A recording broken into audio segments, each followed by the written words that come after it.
নমস্কাৰ ছাত্ৰ ছাত্ৰীসকল তোমালোক সকলোলৈকে যুঁজ গল্পটিৰ মূল কথাৰ তৃতীয় খণ্ডৰ ভিডিঅ'টোলৈ স্বাগতম জনাইছো। আগৰ দুটা ভিডিঅ'ৰ জৰিয়তে তোমালোকে জানিছা যে সিদ্ধাৰ্থ এজন ড্ৰাগছ গ্ৰহণ কৰা কিশোৰ। পৰিয়ালৰ পৰা পোৱা মানসিক অশান্তিৰ পৰা সি হতাশা আৰু নিসংগতাত ভুগিছে আৰু তাৰ পৰা পৰিত্ৰাণ পাবলৈকে সি সেই ড্ৰাগছৰ সহায় লৈছে। তাৰ পৰৱৰ্তী অংশ আজি চোৱা। ড্ৰাগযুক্ত চিগাৰেট থুপি সিদ্ধাৰ্থই যি এক প্ৰশান্তি লাভ কৰিছিল তাক সি হেৰুৱাব খোজা নাছিল আৰু সেয়েহে সি সদায় ড্ৰাগছ গ্ৰহণ কৰিবলৈ বাধ্য হৈছিল বা তাৰ মন আছিল। কিন্তু সেইবোৰ কিনিবলৈ তাক যথেষ্ট পইচাৰ প্ৰয়োজন হৈছিল আৰু তাৰ বাবে সি কি কৰিছে, মাকৰ পইচা, সোণৰ খাৰু আৰু আনকি স্কুলতো সমনীয়াৰ বেগৰ পৰা পইচা চুৰি কৰিবলৈ লৈছে। শ্ৰেণীকোঠাৰে সিদ্ধাৰ্থৰ সহপাঠী নিৰ্মলৰ সিদ্ধাৰ্থৰ প্ৰতি মনত এক আন্তৰিক মৰম আছিল। প্ৰায় এসপ্তাহ ধৰি সিদ্ধাৰ্থই যিহেতু বিদ্যালয়লৈ অহা নাছিল, সেয়েহে নিৰ্মলে সিদ্ধাৰ্থক বিচাৰি ক'ত গৈছিল, দোকানীজনৰ, সেই পাণ দোকানীজনৰ ওচৰলৈ গৈছিল। যিহেতু সিদ্ধাৰ্থৰ ঘৰনো ক'ত আছে কোনেও নাজানে, মাত্ৰ সেই পাণ দোকানখনলৈ যোৱা নিৰ্মলে দেখে, সেয়েহে নিৰ্মলে সিদ্ধাৰ্থক বিচাৰি সেই পাণ দোকানীজনৰ ওচৰলৈ গৈছিল আৰু সেই দোকানীজনেও ক'লে যে সিদ্ধাৰ্থ কেইবাদিনো অহা নাই। তেতিয়াই নিৰ্মলে খোজকাঢ়ি গেট পাৰ হোৱাৰ পিছতে পাণ দোকানখনৰ পৰা আহি খোজকাঢ়ি স্কুলৰ গেট পাৰ হোৱাৰ পিছতে দুজন বাইক আৰোহীয়ে নিৰ্মলক প্ৰচণ্ড ঘুচা সোধায় আৰু নিৰ্মলৰ নাক মুখ তেজেৰে ৰাঙলী হয়। যেতিয়া সিদ্ধাৰ্থৰ খবৰ ল'বলৈ পাণ দোকানীজনৰ ওচৰলৈ গৈছিল আৰু পাণ দোকানীজনৰ ওচৰৰ পৰা যেতিয়া ঘূৰি আহি স্কুলৰ গেট পাইছিল, তেতিয়া নিৰ্মলক কোনে দুজন বাইক আৰোহীয়ে প্ৰচণ্ড ঘুচা সোধায় আৰু নিৰ্মলৰ মুখৰ পৰা আৰু নাকৰ পৰা তেজ ওলায় আৰু ৰাঙলী হৈ সি বাটত পৰি যায়।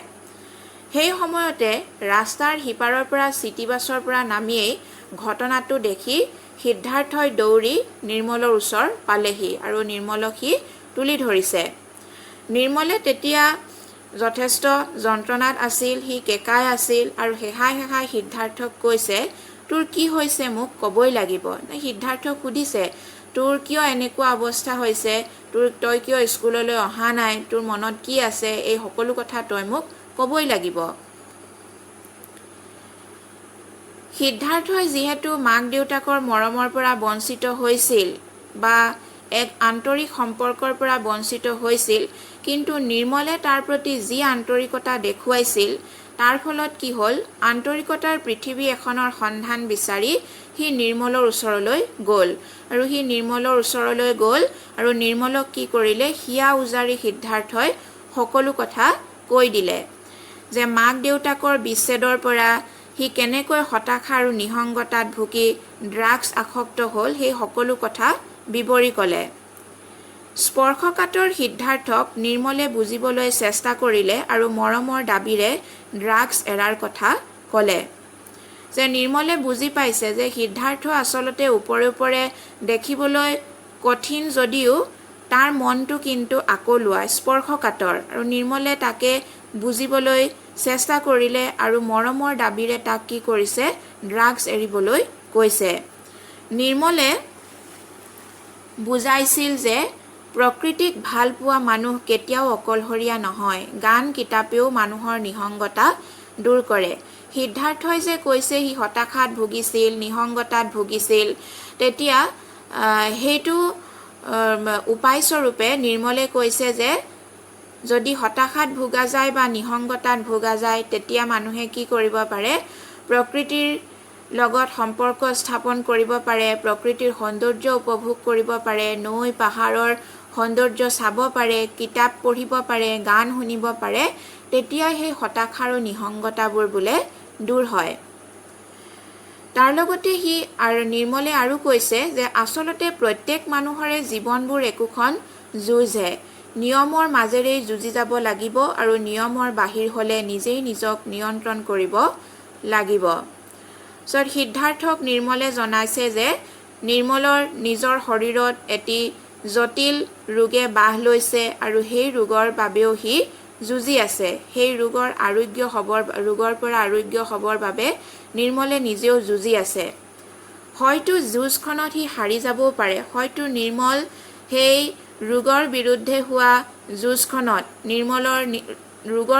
হোৱা যুঁজখনত সি হাৰি যাবও পাৰে, অৰ্থাৎ তাৰ মৃত্যু হ'ব পাৰে।